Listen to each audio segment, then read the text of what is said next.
Welcome back to Good Morning LALA Land. We're so excited to celebrate hashtag Wealth Wednesday with an empowered woman right here. Mel Wells, she is an author, speaker, and she works primarily with women, helping them find a healthy relationship with food. I needed you when I was young. I'm so glad that you're doing the work for so many of us out there. Thank you so much. Yeah, to be honest, every time I am in a space where I'm getting to help women, I'm always thinking like, this is what I needed back when I was really struggling. And so thank you. That's exactly like why I do this. I know. Yeah. I'm so excited. So we obviously have Nick Pigeon as our dear friend, and we have so many incredible empowered women, but we want to hear about what you're doing. You have Bali retreats, you do all kinds of summits, you have a self-love summit. Tell us a little bit about everything that you're up to. Yeah, well, obviously I have these 2 books out.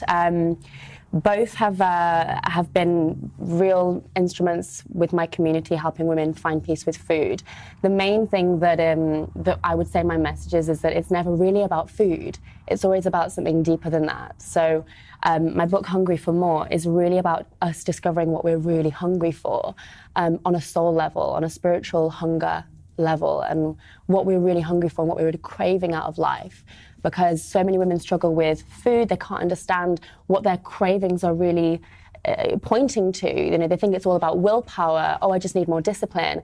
Changing their diet all the time, and actually, their soul is hungry for something much deeper than that can ever be met by, you know, biscuits and cheese or whatever it is that they're turning to in that moment. So what is that deeper thing that they're hungry for? Well, it's interesting that it's Wealth Wednesday today, because I would say how we express ourselves with food, and this is what I've learned from all the years I've been doing this, how we express ourselves with food is often how we express ourselves with life.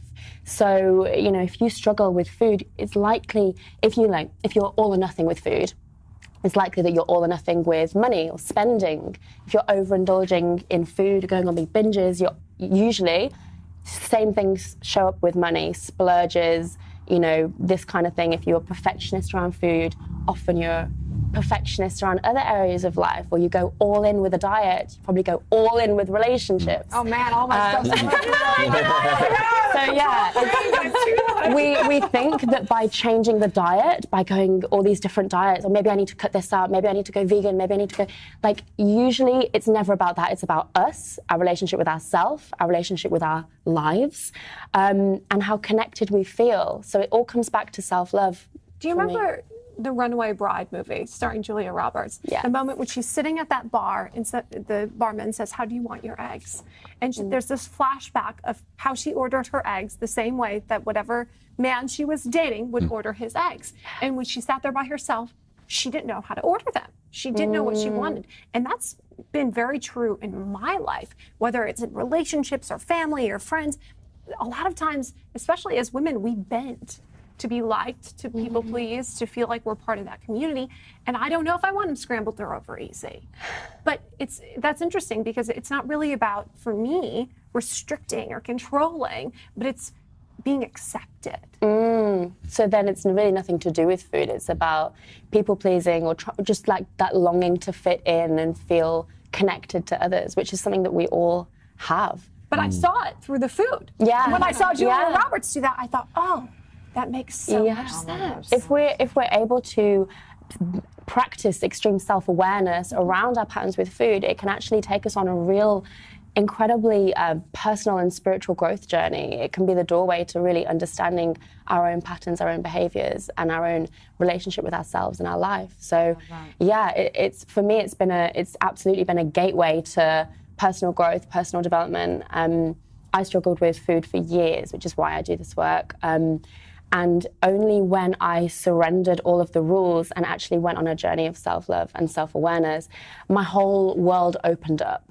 I started noticing things, being able to shift patterns, but I wouldn't have got there had I not recognized that something needed to change around my mindset and psychology when it comes to food. It's so beautiful, and that's been my experience too, even though I'm a guy, that, you know, at the root of all of these other problems, whether they're money problems or health problems, that there's things that are all symptomatic of a lack of self-love or self-connection or soul connection.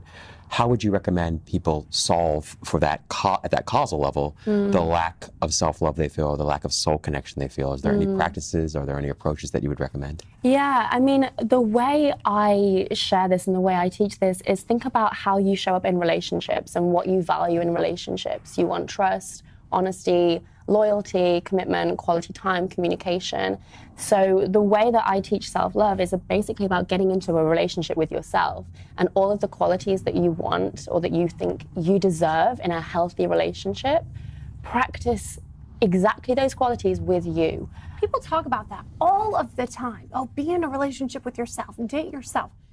How do you really do that? Because people just say that, but what do you actually do to do that, to embark on that journey with yourself? Well, for me, it's about really listening to my gut, really listening to how I feel in each moment and not saying yes just to please others. You know, really honoring myself and my needs. I spend time by myself, not like so much that I'm like isolating myself, but I will often say, you know, I'm not going to do that because I need to honor myself. I need to take myself out for a meal, or I need to, you know, have my little practices that really nourish me. And I always find that when I'm giving to myself, I can then give to others in such a more nourishing way, like really give from the overflow rather than giving and giving and giving until you have nothing left. Right. And I see this a lot. This happens with mums especially, because we have this kind of, I'm not a mum, but I work with a lot of mums that have this martyr quality that's just like, I have to give everything to my children, and they're doing it from a place where they don't know how to give to themselves anymore. So then they ask themselves, who am I apart from a mother? And so like, I really want women to feel empowered enough to have their own lives separate from their partners, separate from their kids. And I really believe that when we have that, we can show up in such a better way for everyone around us. It's so true. And we're talking about how, you know, Dalai Lama said that the women of the West will save the world, but we have to save ourselves first. So women out there, you know, maybe there's someone struggling with a real eating disorder, and we know that please seek help from your doctor, get, you know, treatment if you really need it. But what would you say for someone who's afraid to take that leap because they're afraid to, you know, give up the struggle or the control around food and gain that weight? For me, I had to be okay with gaining weight to move past that wall, to be able to go into the self-love. I had to be okay with worst case scenario, because the pain was so great in my dysfunction that I had to go through that wall of fire. What do you tell people how to go through? What would you say how to go through that wall of fire for them? I had the exact same experience. I think you will change when the pain of staying where you are is greater than the pain of change. When I made that decision, it literally felt like I was jumping off a cliff, and you have to be willing to let your old self completely die. It literally is like a death of your old self. And have that vision of where you're going and how you want to feel. For me, like, I didn't realize that how I really wanted to feel at a soul level was free. But what I was doing was choosing more control, more rules, more restrictions, thinking if I get all the control sorted, then one day I'll finally be free. And it doesn't work like that. You just trap yourself more and more and more. And when you choose freedom and you ask yourself, okay, if I want to feel free, if I want to feel at peace, what can I do today that will make me feel free? What can I do today? And for me, that meant, I literally went cold turkey on everything that I was doing. I chucked away my scales. I literally tore up my entire rule book, got rid of all of the things that triggered me, and I just went straight in the deep end. But yeah, it's an incredible journey to go on, but you have to have courage to take that leap and trust. You know, the whole time that I was on that journey, I didn't know that I was at the start of a spiritual journey, but I was talking to myself, I was talking to the universe, God. I was like, please help me and support me on this. I knew that I was going to gain weight, but I knew that I was going to gain my life back. And that was so much more important. That's beautiful. I love your work. So excited. And it is the thing that we all need, which is self-love. Thank you for all your work. Looking forward to watching your journey and get involved with the Bali retreat and all the other summits. So tell people where they can find you, how they can work with you. Yeah, you can come and find me on Instagram at I am Mel Wells. My website is melwells.com. Pick up one of my books from Barnes & Nobles or whatever bookstore is near you, and connect with me. Slide into my DMs and have a chat with me.